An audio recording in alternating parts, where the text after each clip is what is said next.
Urugono. Ane bulukwa mmadụ n'ọmụma. Onye mee nke ọma. Ebulie ya elu. Si ya jide nke o ji na-aga n'iru. Biko ka anyị gbakọ kịta. Wee kene n'Eze-Ana. Eze-Ana ị ga-adị. Eze-Ana ugochitubelu. Nwoke ọma na oraifite. Ị ga-adị.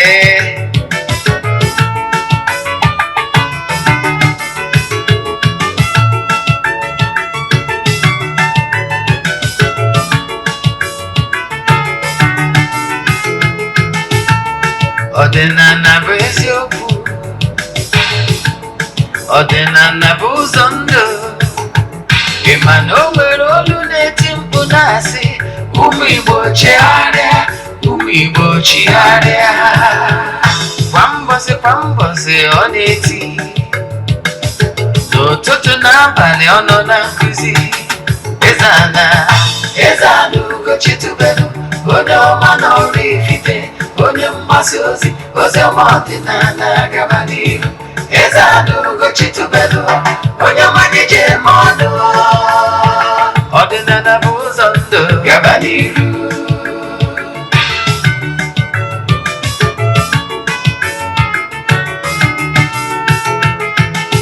Eze-Ana ugochitubelu.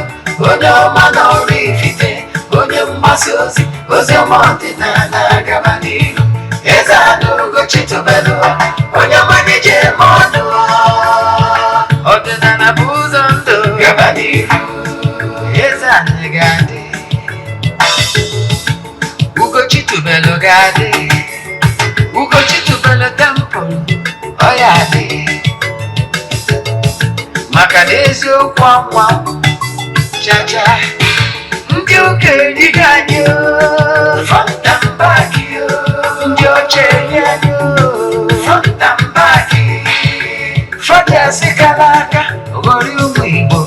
Si anyị rapụ nke anyị na nke fe ka mma. Buru Baịbụl bịa. Akwụkwọ akụkọ wepekwa chọọchị fa. Okpuru ụka abịakwa. Ụtụtụ ọma na ụmụ ọdịnala Igbo. Anyị abịakwanụ n'oge awa nke eziokwu. Oge anyị ji wee na-awa eziokwu niile agba. Nke ọ bụ mụnwa bụ Ogbuefi Eze-Ana ugochitubelu na oraifite na-anọ n'isi ya. Maka ndị ọ bụ tata bụ izizi ha na-afụ m na soshal midia maọbụ n'eziokwu TV. Kpọọ m Ogbuefi Eze-Ana ugochitubelu na oraifite. Abụ m onye isi nchụaja na ugochitubelu ọdịnala temple. Anyị na-agba afa miri emi rụkwazi ọrụ mmụọ dị iche iche. Abụkwazị m onye isi nchụaja na ọdịnala Restoration Prayer Ministry. Bụrụkwazị onye mgbasa ozi ọdịnala Igbo. So you can call me an ordinary evangelist. I will answer. My mission is to help people live better life. N'ụbọchị tata n'oge awa nke eziokwu, isiokwu anyị ji bịa bụ ihe dị very important. Part ime isie nke ime isiri a whole lot. Invite your friends ka ha bịanụ from the horse's mouth. Isiokwu anyị bụ consequence of sacrilege to family altar. Consequence of sacrilege to family altar. Ọ bụrụ na ị gee ntị dịka isiokwu esi wee dị, bụ ihe so mmetọ ọ bụ na emelụ wee megide any altar, family altar.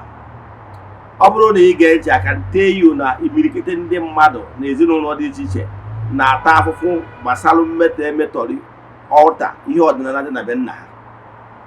Ọ bụrụ na ime isie nkụzi a ime isiri ihe, why are friends and well wishers, onye ọbụla ị like tag bụ onye anwa now ka ọ bịa nụ from the horse's mouth. I can tell you, he ga-anụ today second to none. Ngwa ko anyị na-ebiri olu mystery. Mana before anyị gaba n'iru, ọkwa dị mkpa. Echefuna na aja anyị na-achụ kwa ọnwa nke ọnwa April na-aga n'iru. Enyegori m na temple n'isi ụtụtụ achụ aja gaa ọfọ kwubi okwu n'isi ndị niile sonyere anyị all over the world. Ị nwekwara ike isonyere anyị na aja mbụ n'elu a jipụta ihe. Ebe ọ bụla ị nọ na nsọtụ ụwa dum, distance ya bụrụ abalị ya na aja ma ọ anyị na-agụ na temple. Aja mbụ n'elu aja ịpụta ihe, mana ya anaghị eshi ihu ọrụ na testimony na social media maka na ọ bụrụ ihe anyị ji maka ya bịa. Mana I can tell you na aja a na-achụ aja iri na igwe anyị na-achụ over 2 years now. Ụmụrụ ndị na-esonyere anyị na aja since anyị bidoro till date. In fact, 2024 nwere imirikiti ndị book throughout ka ha ghara skip 1 month. Dan ka anyị gaba n'ihu na nkụzi anyị ji wee bịa taa. Before anyị mee nke a, ọ bụrụ na ị na-esonyere m site n'Eziokwu TV. Yes, ọ bụrụ na ị na-esonyere m site n'Eziokwu TV, ị like nkụzi ihe na-anụ taa, chi ịnụ ya ọzọ. Jee na my YouTube channel Ogbuefi Eze-Ana ugochitubelu na oraifite, ị ga-watch nkụzi a. Watch kwazi over 1000 lectures na nkụzi niile anyị na-akụzi n'ọdịnala Igbo ụbọchị ọbụla. Then ọ bụrụ na onwe Nollywood movie ọbụla ịwọchị na YouTube na Eziokwu TV chọrọ ịwọchị ọzọ, jee na ugochitubelu movie productions na YouTube ịwọchị ya, ma ọ bụ jee na Eziokwu great movies na YouTube ịwọchịkwazi ya, ma ọkwazi jee na Igbo channel anyị akpọrọ Eziokwu TV Nollywood movies ịwọchịkwazi ya. Ọ bụrụkwa ndị chọrọ isonye na aja a na-achụ n'igwe, ihe ị ga-eme forward ya 3 prayer requests, mee token donation to the account number, chat ya m na WhatsApp ka ị nweta other details I need for you in order to book you. WhatsApp number ihe ji nweta anyị bụ 08057837672. I repeat, 08057837672. Dan ka anyị gabazie n'iru na nkụzi anyị ji bịa. Anyị kwuru wee kọwara gị na every altar, every consecrated altar bụ sword of 2 edge, mgbe iru abụọ. Every given altar can make or mar you. Yes.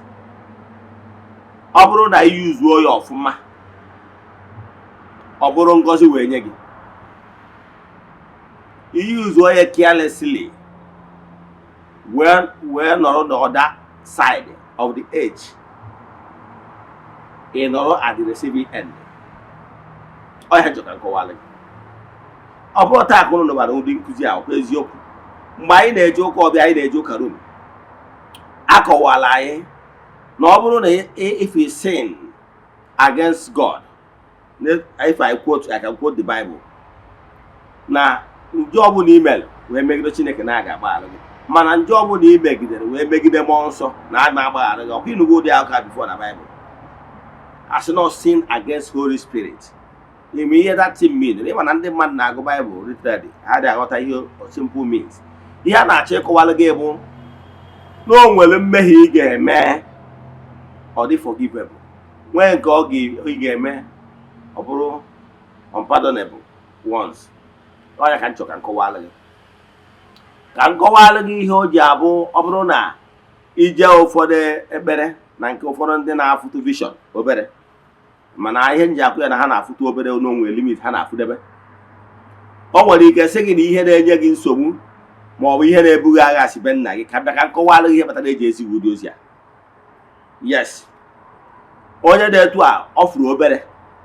Ihe nji si na ọ fụrụ obere bụ na ọ fụrụ the beginning, ọ fụrụ the solution. Ị na-ege ntị? Ihe na-achọ ịkọwalụ gị bụ na mgbe ọbụla a na-ewube altar ọbụla, a na-ewube 2 edge, ọ bụrụ 2 edge sword. Ị ghọtara ya? Ebe mgbe Chukwu Okike wuwere ụwa, o wuwere ya on 2 edge sword. Ihe ọbụla dị n'ụwa nwere ihu na azụ. Ị ghọtara ya? Kpata Chukwu Okike mgbe ọ na-ewuwe ụwa, ọ sị, whatever you sow is what you reap. Galatians 6:7. Wee sị na ya kere mmiri ka ọkụ, ma nwa m soro mmiri. Ọ dị n'agba ochie na Old Testament. Ọ na-achọ ịkọwara na ya ekele mma ka njọ. Isoro the positive angle, ọ bụrụ gị mma. Ọ bụrụ na ị attract the negative rot, ọ bụrụ njọ to you. So ihe ọbụla Chukwu kere oke na nwunye, mma na njọ, etu a ka ọ dị. So ifere na Chineke kere eke bụ isoro iwu ya bụ Chineke, ọ dịrị gị mma. Mana ọ bụrụ na isoriri onye nwe Chineke wee gaa the other side, ọ bụrụ gị ntaramahụhụ. Ọnya ka ndị wee sị gị na ike niile esi n'aka Chukwu abịa. Ime mma na mma dị n'ime Chukwu. ime njọ na ihe niile dịkwazị n'ime nke ọnya kere ihe niile mana o kere maka njọ aka onye wetara owerusie ọkwa Chineke a jupụtara n'afọ ọma na obi ebere ọkwa nyewa bụ God of justice. Justice ya bụ n'ọkwụ na ihe ọbụla imeta iwere isi buru imeta mma the benefit of mma imel will flow back to you, the originator. Imeta njọ, the consequence of njọ imel will flow back as well to you, the originator. So mgbe ọbụla ewubere family altar, ihe ndị wee kọwara gị ihe a ka ị wee ghọta ka m wee tọọ ntọala ihe m chọrọ ịkọwara taa. Ihe na-achọ ịkọwara gị bụ family altar ọbụla ewubere ya seda ịsụ ụzọ ọfọ na-abụ achọ nka ntiwarụ na aka ebe nsogbe taa metụ aka na share button taa ga ya friend ka abịanụ altar ọbụla ewubere ya in onwe 2H. Yes, ige ntị ga-amụta ihe omimi ihe ụfọdụ ndị mmadụ ama agwa gị nya ka nchọ ka ntiwajere gị aka oyibo nsogbe. Aka oyibo nna ntugbe na-achọ itiwara gị taa bụ na altar ọbụla ewubere nwere 2H. Ọnya batakwuru ndị ụka altar ha wubere nwere 2H. Ka mmadụ ga-atụ ka iwee ghọta mgbe anyị na-eje ụka Rom a ga-agwa gị ịbịa nara ngọzi gwakwazie gị na o nwere ihe ọ ga-abịa ime ihe ụka consider dịka sacrilege, asị na ime ihe ndị dị etu a na-esi go against God then na-enwere consequences yenu. Mgbe ahụ a gwara anyị like oriri nsọ emerọghị expect na ị ga-eje were oriri nsọ unauthorize. Emerọghị expect ime ọ sacrilege. Ọ bụrụ na emerọghị authorize as a laity i wee jee na ebe edebere oriri nsọ na tabernacle wee jee were ihe committed bụ sacrilege according to church doctrine. Ihe a na-akpọ elu ihe dị asọ because you are not permitted to touch ebe ahụ. Ịghọtara ya? Enwere so many things bụ sacrilege ka mmakwado ga-atụ. Ọ bụrụ na enwee casualty na-abịalụ n'ụlọ ụka gbawụsịa ndị mmadụ ka m were mgbe ya emelụ ihe mere n'ọzọ obodo mgbe a ndị mmadụ gọọmenti batara n'ime ụlọ ụka wee gbawụsịa ndị mmadụ akwafuo ọbara. Yes, ihe bishọp mere immediately bụ to close down the church maka na commit the sacrilegious act inside that particular place. Therefore shut all the church down till after a while abịaka mee cleansing in church way wee mee the appeasement and the atonement. After ka ha mechara ya ha wee reopen the church ọ dịkwa free for ndị mmadụ ịbịa ka ụka ya. O nwere ihe ghọta ihe ya aghọta dị ya bụ na committed abominable act n'idiri na a ga-enwe cleansing ka e wee cleanse kwa the altar back. Ịghọtara ya? N'ọdịnala Igbo ebe ọbụla emelụ a committed abominable act n'irikwa cleansing ọnya kpatara na altar dịka okwu mmụọ obodo aka ji ọfọ nọ na ya nọcha pụọ ma ọ bụ n'ọngwo a na-abịakwa gbaa afa before the new aka ji ọfọ abanye. Ọ bụrụ na o nwere alụ the previous aka ji ọfọ metara a ga-abịa kpụọ onye gba alụ n'okwu mmụọ ka e wee cleanse ya of negative vibrations before the new aka ji ọfọ wee banye. Ịghọtara ya? Then abịa n'obodo mgbe a na-ehibe okwu mmụọ ọbụla a na-asụ ọfọ ụzọ ọfọ na-abụ aka nri na aka ekpe. Ịghọtara ya? Ụzọ ọfọ na-abụ a na-asụ bụ onye meta mma sorie na-abịa, onye meta njọ sorie na-abịa. Mgbe ọbụla ndị nna nna ha na-ewube altar a na-asụrụ ya ọfọ n'ala. Mgbe a na-agodo ihe altar ọbụla agwara m ụnụ na altar ọbụla ewubere na family nwere ihe agudolo ụbọchị a na-ewube ya bụ altar. Ịghọtara ya? O nwere ihe a gudoro ụbọchị a na-ewube ya bụ altar. Agwarakwara m ụnụ na-enwere so many altars like okwu a n'obodo, okwu alụsị na okwu mmụọ dị iche iche, ihe niile abụ various altar. Mana taa anyị chọrọ ka anyị concentrate ya n'ihe gbasara family altar. Wee kọwala gị na enwere family altars gụnyere okwu ana, ebe a dọla na ngwuru wuo family altar, ebe a dọlụ ọdụ ọmụmụ wụ family altar, ebe edoziri ana maka ndị ichie, ebe a dọla ana ndị ichie wụ family altar, ma ọ bụ ebe ewubere opi bụ family altar. Then ma ọ bụ ebe a beziri bụrụ na o nwere mmụọ maybe na gburugburu obi, o wee bụrụ na o nwere mmụọ adọl n'ebe anwa, all family altars as well. Ịghọtara okwu mmụọ, ebe a kpọtụrụ mmụọ, ọ ihe ọ pụtara. Mmụọ wee biri in the midst of people. Na ụbọchị a na-akpọtụ mmụọ a, enwere so many activities a na-eme depending na mmadụ one dị involved. Mana ka m were family altar wee maa atụ. Family altar, onye na-adọ family altar bụ the head of the family. The head of the family. Yes, ọ bụrụ na ị bụrụgo nwoke kwa ngwuru nke aka gị, ihe wụ na nwoke kwara ngwuru nke aka ya bụ mgbe e lụrụ ha n'obi ije lụọ ụlọ nke aka gị. Ọ bụrụ na anyị nwabụ ndị Anambra, anyị rụcha ụlọ anyị gbaa ya fence, ihe a bụ ngwuru ịkwa na ngwuru nke aka gị. Iburugo dibịa ụlọ, ndị Igbo ji atụ ilu si na nwata biri ụlọ okele mmụọ.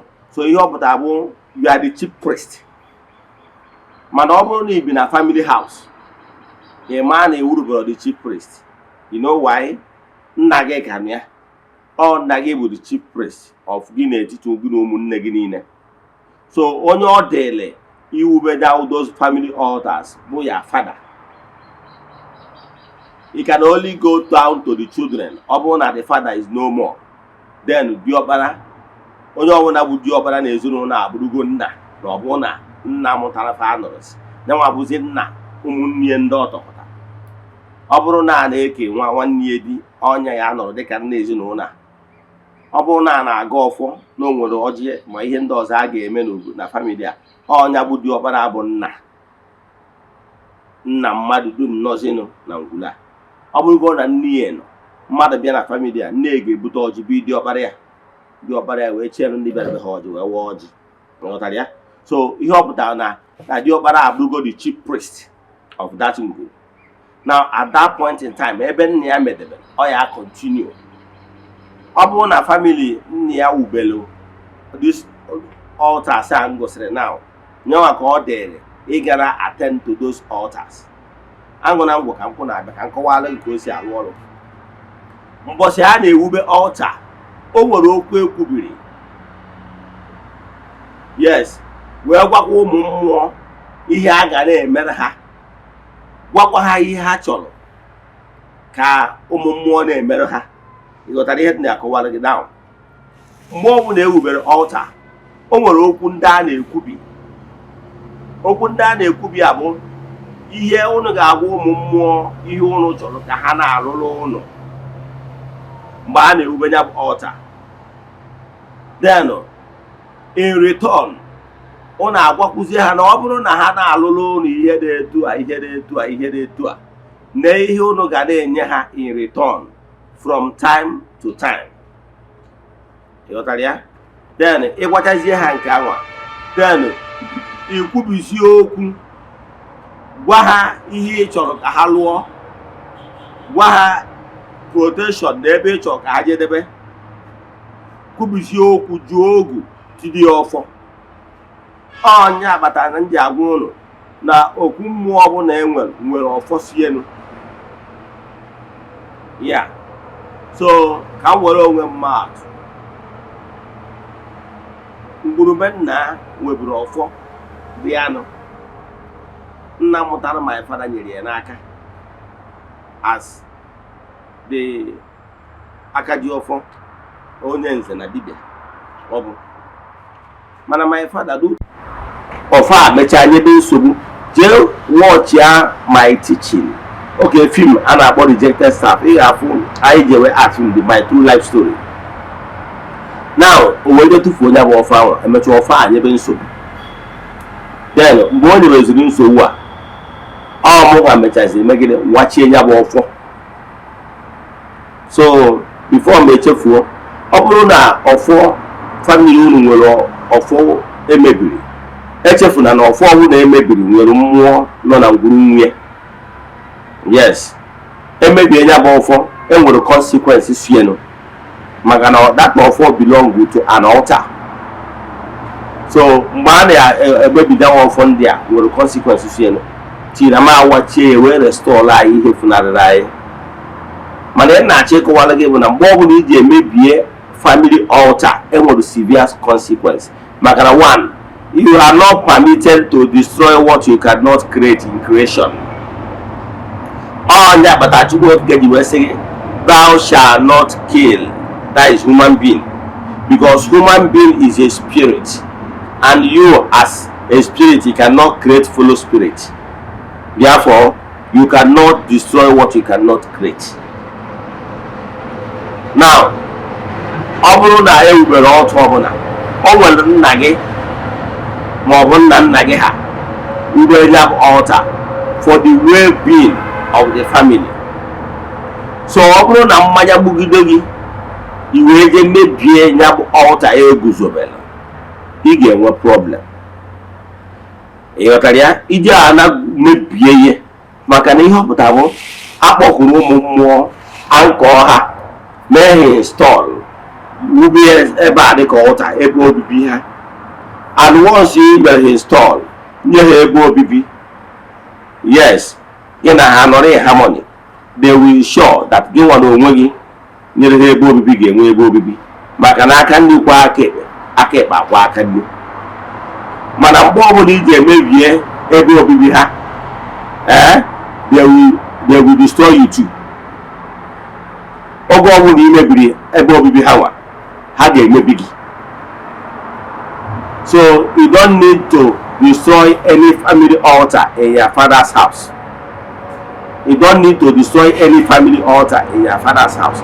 Once you destroy any family altar, they will destroy you. Ka nkọrọ na akụkọ maka na esi n'olu ihe na-achọ ịkọwara gị bụ mgbe anwa anọbe nna gị wee wube ya bụ altar ewuberie maka ọdịmma ezinụlọ, generation unborn, and enwere okwu ekwubiri nna gị kwubiri ọgbụgba ndụ nna gị ha na ụmụ mmụọ na njelu nke Chukwu a akpọtụrụ n'obi awa ma ọ na-akpọtụrụ na ya bụ family gị as family altar. So mgbe ọbụla iji emebie ya ijego chụsa ebe obibi ha, ịghọtara ya, wee mee ka ha ghara inwezi arabọd ebe obibi, and mgbe ọbụla imere ụmụ mmụọ ka ha ghara inwezi ebe obibi, ha ga-eme ekikwa sure na ha destroy ebe obibi nke gị. Whatever ọbụla na-enye gị happiness, na-enye gị obi jụọ oyi, obi luo ala, they will destroy it. Maka na ọkpara nkwa ahụ siri ngwere bịara ya ọrụ. Ka m gwazie ụlọ ihe na-eme na ngwuru mgbe a na-ewube ngwuru, ka m nwere obi mma atụ. Yes, ka m nwere obi mma atụ. Ụbọchị m wubere obi a, yes, na be nna enwere reason ji wee wube ya bụ obi. Ịghọtara ya? Enwere reason nji wee wube ya bụ obi. Before owuwe ya bụ obi, ebu m ụzọ daa na ngwuru dịka nna nọ n'ezinụlọ. Ndọcha na ngwuru mgbe awa wee dọọ ana ndị ichie na ana ndị ichie a bụ ebe nnọ wee na-egburu ndị ichie anụ in gratitude. Now mgbe m na-egbuzi ndị ichie anụ na anya bụ ana awa, now ihe m decide bụ n'ihe m emere ha wee one day wee yọọ ndị ichie wee sị ha na o nwere ihe m chọrọ ka ha meelụ m. Ịghọtara ya? Wee yọọ ha sị na o nwere ihe m chọrọ ka ha meelụ m, na ihe a m chọrọ ka m meelụ m bụ na 2021. Yes, na ya bụ 2021 wee sị na m chọrọ ka ha meelụ m ụzọ ihe ịtọ. Na ụzọ ihe ịtọ a bụ na m chọrọ ka m gbaa ọfala ọzọ nchiri, ọzọ Eze-Ana nchiri. na m chọrọ ka m mee birthday. Yes, and na m chọrọ ka m mepe ụlọ, na m chọrọ ịlụ ụlọ, and n'ụlọ m chọrọ ịlụ as at that time na be nna ihe chọrọ ịlụ ebe a bụ ụlọ elu duplex ebe m mebi. Ịghọtara ya? So ụzọ ihe taa my prayer request. So mgbe anwa wee wapụrụ ha ọjị jee n'ebe anwa m dọrọ na ndị ichie wapụrụ ha ọjị wee sị ha na ọ bụrụ na ha nyere m aka, ihe a na-agwa gị ihe a na-eme na June 18. Yes, wee sị ha na ọ bụrụ na ha mere m ihe a na-ewu that June 18 that year, wee sị ha na ọ bụrụ na ha mere m ihe a na-ayọ June 18 2021, na ọ bụrụ na ha mere m ihe a by December 1 mmemme birthday, na m chọrọ ka m nwere opportunity a mee ịgba ọfala ọzọ Eze-Ana, then mepe ụlọ, then mee birthday. So here are my prayer points. Wee sị na ọ bụrụ na ha nye m ego nwee ike lụchawa ụlọ a under less than 6 months, that is less than 6 months, na m emere ya. Nke bụ eziokwu bụ na ha mere ya, maka na the particular account m ji na-eweta ego m ji alụja bụ ụlọ, ego akọrọ na ya tiri arụcha dị ụlọ. To the extent na arụchara dị ụlọ na November, that is 1 month even before the date. So ihe m na-emewu ego dị na ya gbadaba adịkwa ngwaọrụ ụmụ mmụọ ọjị sị na ego agbada ọkwa na achọrọ m ka ọrụ akwụsị, ọrụ wee na-aga steady. Ndị Togo bi ebi na be m wee na-arụ ọrụ a that is steady every day. Ọ na ya arụ ọrụ, I will deliver the house under 4 months. Now, in appreciation imezu nkwa m kwere ndị ichie, maka na agwara ha na ọ bụrụ na ha mee ya olu ụbọchị a nwee ike wee mee this 3 occasion in 1 day, na mma alụrụ ha obi befitting obi and more than one as that. So welu mgbe anwa ego bịawa, ego mee ka ọ na-agwụ na that place, ihe m ga-eme onyekwawarụ ha ọjị. Enwere ike ofu onye, a friend maybe from US or obodo Igbo asị m Eze-Ana na ọrụ ọrụ ya gara aga mụ na ego. Yes, if money keep coming, my business was doing very well, ego na-abịa, then wee lụọ onye bụ obi. After ka alụchaziri ụlọ a mepee ya, to show and fulfill my promise, wee gwa ndị iche na mma alụ ha obi, wee je mee foundation obi a wee lụọ ya wee to my text. After ka alụchara obi a wee mee dedication of that obi na January 1 2022. Ịghọtara ya? Yes, January 1 na mgbe m na-enyewe obi a bụ nkwa nkwere ndị ichie na ọ bụrụ na ha mere m ya na m recognize ha nye ha ọnọdụ ebe ha ga-anọ. Maka na anyị nwere previous obi. As we speak, my obi happens to be the only obi standing in my clan.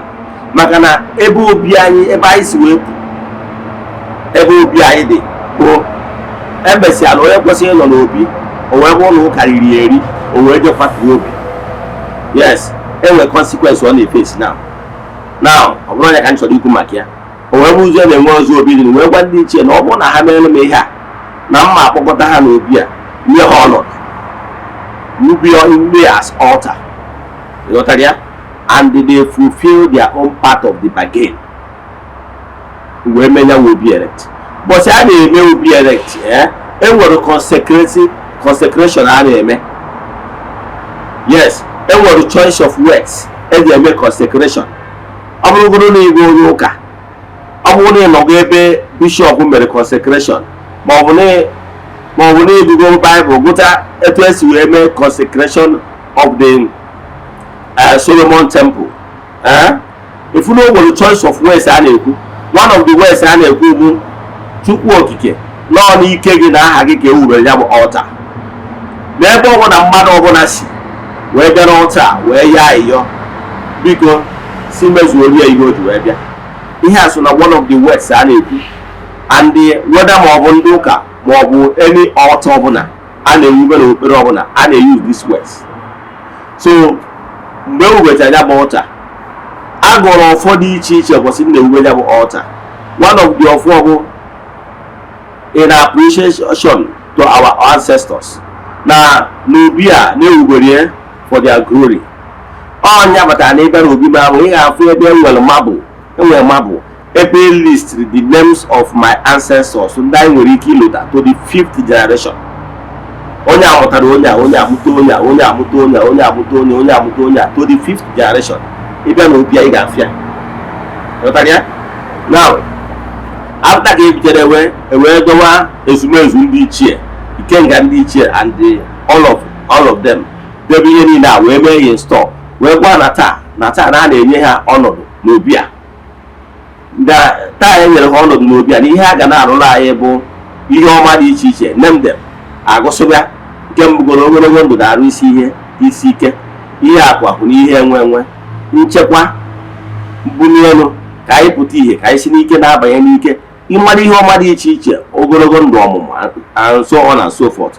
Ihe niile abụ ihe ndị anyị gụsịrị bụ ihe ọma with the positive angle to it. Yes, ihe na-echọ ka were onwe mma atụ bụ ka ị wee mara exactly ihe ndị nna nna gị ha mere in the past mgbe e wubere ọta be nna gị. Ịghọtara ya? Now, after ka gụsịrị the positive angle to it, now the negative angle to it bụ na nkwubiri okwu sị ụbọchị ọbụla ya na ha na-edu anyị, na-agbaziri anyị, na-echekwaba anyị. Onye ọbụla bụ ihe ajọ ihe, ha protect anyị. Onye ọbụla bụ ihe ọjọọ n'obi wee bịa ebe a na ngwuru a ka ha megide anyị, ha megide onye ahụ. Onye ọbụla batara na ngwuru a chọọ ka o mee ihe amoosu. Gịnị bụ ihe amoosu? Gụnyere ịgwọ ọgwụ, imegide mmadụ, ịta amoosu, na ibu negative intentions. Gịnị na-abụ ime ihe amoosu? Na mgbe onye ahụ bụ onye na-eto abụ ihe na-eto ha mebie onye ahụ. Ịghọtara ya? Ya nwa gụnye kwụziri onye ọbụla mmanya gbugudoro, ọ bụ onye bịara abịa, ọ bụ onye nọ n'ụlọ mmanya gbugudoro wee bịa n'obi a mebie obi ha, mebie onye ahụ. Ịghọtara ya? Ọsọ ya bụ ogolo nwa m mụrụ amụ n'afọ, maybe or children to come, maybe next 100 years, 200 years, mmanya wee gbugide obi ha nwa. Ihe nwere ike ime n'obi a bụ renovation. Ịghọtara ya? Mana enwezie maybe many years to come, ọ bụrụzie na ọ dịgo outdated, ị ka nwere ike rebuild obi ndị, modify ya ọ dị more beautiful, mana ọ bụrụ destroy. Ịghọtara ya? Ọ na-echọrọ ibuild bigger one or more better one, nwere ike ịnọzi invoke during that maybe 100 years to come. Ịghọtara ya? Is acceptable. Mana ọ bụrụ na in desecration, that is it. Ọ bụrụ na ndụ ka onye sacrilege, ọ bụrụ na n'ụdị ka ị bịa mebie ya, were emere ihe karikachọ, ihe efuru efu, ma ọ bụ bịa kpọta ofu ihe ọba nshi, ofu ofeke, ọ bịa na-efekasị nnu, na-efekasị mmiri, na ụdị na ọ bịara ịlụ ọrụ ezinụlọ, ha mebie onye ahụ. Ịghọtara ya? Ọsọ ya bụ ụlọ generation unborn, yes, ga-ekulite na agbụrụ m many years to come. If you are not interested n'ihe gbasara that family altar, imedo obi a, may is right. Ịghọtara ya? Because you cannot destroy what you cannot create. Now, if you are not interested in obi, you are not interested in that family altar, the be nna gị. Now, ọ bụrụ na ị chọrọ ka e destroy ya gị, may is right. Ịghọtara ya? Si ụzọ ọzọ gaba. Ọfat, ọ bụrụ na ị chọrọ ibi n'ime ngwuru, gwa ha ka elu elu ya n'obi, si ebe ọzọ, ebe family land dị, wee nye gị ana, ịgabara onwe gị. Mana imegide ana mmanya gbugidoro anaghị gị na ofeke ndị otu gị, iwee jekwuo obi kpam, ị na ụdị ka imebie ndị ichie ka a ghara inwezi ọnọdụ, emebie gị mee nwa ọnọdụ. Ya simple thing dị ya. So ihe na-achị kụwara gị bụ etu a ka ndị nna nna anyị ha si wee wube so many altars. Ịghọtara ya? And echefukwana mgbe ha na-ewube altars ndị a, ha na-ekwubie na ha na ezinụlọ ha. Na mgbe ha wechara that altar ahụ, mmanya wee gbugidozie gị, ma ọ bụ nna gị, ma ọ bụ gị nwa na onwe gị, iwee je kpọta ofu ofeke na ụdị family liberation, ma ọ bụ na o nwere ebe ijere ekpere, enwere onye amụma na-afụ half, ọ dị afụsi ike, maka na onye amụma na-afụsi ike anyị eme like that. Mana onye eriri eri na-afụ dọọsụ n'obere, maka n'ihi na echefukwara na mgbe aha nna gị ha mgbe ya bụ altar, ha kwubiri okwu gwụsịara ụmụ mmụọ ife ha ga na-emere ha, na ha ga-adị otu n'otu na ha ga-adị nnukwu, gwụsịa ihe ndị ha ụmụ mmụọ ga-emere ha, then kwezi ụmụ mmụọ ngwa ihe a ga na-emere ha in return, like ị na-echukwa ha. O nwere ike ịbụ once in a year, o nwere ike ọ bụrụ ihe na-eri otu oke ọkpa once in a year, o nwere ike ọ bụrụ mgbe eji eme agwụ, o nwere ike ọ bụrụ mgbe eji eri ji. Mgbe ahụ ka nna gị ha ji echukwa ya bụ mmụọ nọ na ya bụ ọlta site na nkwekọrịta ha kwekọrịtara mgbe gboo. Na o wee bụje na mmanya gbugoloziri ụlọ, ma ọ bụwe nna gị nwa na nna gị jebere ụka, nna gị wee kwụsịsị ime ihe anwa ndị nna nna ha na-eme mbụ. Then maka na ụmụ mmụọ na-eme their own part, mana unu nwere burugo ụzọ deviate from ime that ọgbụgba ndụ anwa nna ụnụ ha na ụmụ mmụọ kwekọrịtara mgbe e wuru ya bụ ọlta. Agwara m gị na over the years na ya bụ ọlta na-arụ n'ụlọ ọrụ dị iche iche, ọrụ ọma dị iche iche, mana ụlọ bịaziri ribe mperi. Instead of ya bụ ọlta ahụ ịlụgbaziri ụlọ ọrụ, unu kwụsịzi ime ihe unu kwesịrị ime, that benefit unu kwesịrị ịdị enweta ya, maka na mmụọ na-emere gị ihe ị na-emekwara ya ka ike wee dị ya wee continue na-emere ụlọ. Mana mgbe unu kwụsịziri imezi part of nke unu kwesịrị ịdị eme, mmụọ adọrụzi etu a na-eme ụlọ, maka na ya ejojuo dibịa afọ ọ bụọ mgbọrọgwụ na aja ọfịa, ọkwa eziokwu, mmụọ wee gbazie ụlọ nkịtị. Then maka na ụlọ adịghị emezi ihe unu kwesịrị ime, then o wee dizie ụlọ ka asị na mmụọ ha nara arụzi ọrụ, ọkwa eziokwu. Then unu wee jezie ekpere, ije ekpere ebe i jere ekpere, wee sị gị na ihe na-enye gị nsogbu si na be nna gị, na o nwere ọghọta dị na be nna gị na-enye gị nsogbu. Yes, ihe kpatara o ji enye gị nsogbu bụ na ụlọ adịghị emezi ihe unu kwesịrị ime dịka agreement. Ka mma alụghị atụ, ọ bụrụ na gị nwa dị ndụ now, n'ije buy into agreement with bank na-enye gị loan, iwe na-eme business ọ na-agara gị, mara gị na bank kwekọrịtara na every year ọbụla iweta returns, that is ịkwụọ ego ị kwesịrị return because of that loan bank na-enye gị. Ị na-akwụwa na returns a gị na bank enwere problem, mana mgbe gị na bank ga-ebido nwee problem, ha ebido debere leta, bido harasịba gị mgbe ị kwụsịrị ịkwụ that your own part, ị kwesịrị ịdị ewetara ha a return of that loan bank nyere gị. O nwere ihe na-aghọta na mgbe ha ebido deviate away from ihe a gị na ha mere agreed on, ibido nwere issues. So ihe a na-eme ọ bụzie na onwe ebe i jere ekpere, onye na-afụwa obere chai ọ na-afụ dasị na ọ na-akwụ 4%, ọ sịgo na ọbe nna gị ka esi wee na-agba gị ụgwọ. Kedu ihe ọzọ ihe obi ga-agbaje na ya ka eje mebie? Ọga ije mebie abụrụ solution.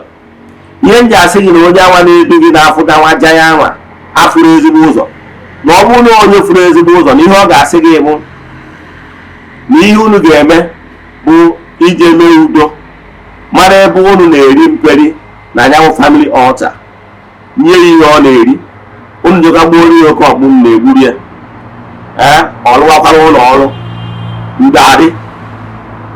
Ndị na-eme biznes a na-eme ọfụma na-emeta ego, ndị na-arụ ọrụ aka na-alụta ego, ndị nwaanyị ndị na-eje di ma ndị nwaanyị anụtara anụta na-enwe ọmụmụ. Mana mgbe ọbụla unu ji eje mebie ya, ọgwachazie ya etu iwee sị mba na ọka mmasị bịa dị sọ ya those things na ịdịrọzi interested, ọga once uji a na je kụọ kpama ebe anwa mebie na family altar, ihe mgbu na-ebido. Ịghọtara ya? Ihe enwere ike ibidogoro na onwe dị ọkpara unu na-eme ọfụma, ma nwanne gị nwoke n'obodo oyibo na-eme ọfụma, onwegoro problem, enwere ike ebunatagoro ya, o nwere ike ọdọ ọya, enwere ike nke ahụ dị breadwinner na-eme ọfụma na ụmụnne gị niile, enwere ike ebu ụzọ withdraw goro that person, o nwere ike ọ nawagoro Chukwu. Ọ bụrụ na ọ nwụrụ anwụ, enwere ike problem ebido dabara ya. A na-ekwu na ọnwụ nke afọ ya enwee problem, a na-ekwu na ọ na-ekwu nke ọ daa flat, mụ na aka gbakwa nkịtị na-asị na adịba ahụ na ọkụ incident just mee ejide the second person krepụ ụkwụ that person. Ịghọtara ya? Udo na anya na onwere something is wrong, mana mgbe ahụ ihe niile a na-eme, ihe kpatara ya bụ na every altar nwere two mma iru na ọkwa eziokwu. Ime mma iwere eme mma ọ bụrụ gị mma, imebe njọ ọtọnụkwa. Etu a ka ọ dị. So every altar onye bata ndị ụka ji wee gwa gị gbasara sacrilege na any sin against Holy Spirit na adị agbaghara ya. And ihe ọ pụtara bụ na any sin against Holy Spirit means they commit go sacrilege. Na ala Igbo ekpọ ya abomination. So ihe ọbụla imegide wee megide any altar, commit a sacrilegious act or abomination to that particular altar, ị ga-enwe showdown. The negative part of that altar will rise against you. So ihe na-achọ ịkọwalụ gị bụ ọ bụrụ na ngwurube nna gị nwere ọfọ dị ebe anwa, and ọfọ ọbụla nwere altar nwunye, o wee bụrụ na atụ ọfọ ignorant na unu ejego mebie ya bụ ọfọ, ọga anti were ọsọ were ije gwa ụmụnne gị ndị nwoke, ọ bụrụ gwa nwaanyị awachi ọfọ, gwa ha ka ha mee the needful. Mma enyere ụnụ aka na ọ bụrụ na ụnụ chọọ ịwachi ọfọ ụnụ emebiri emebi.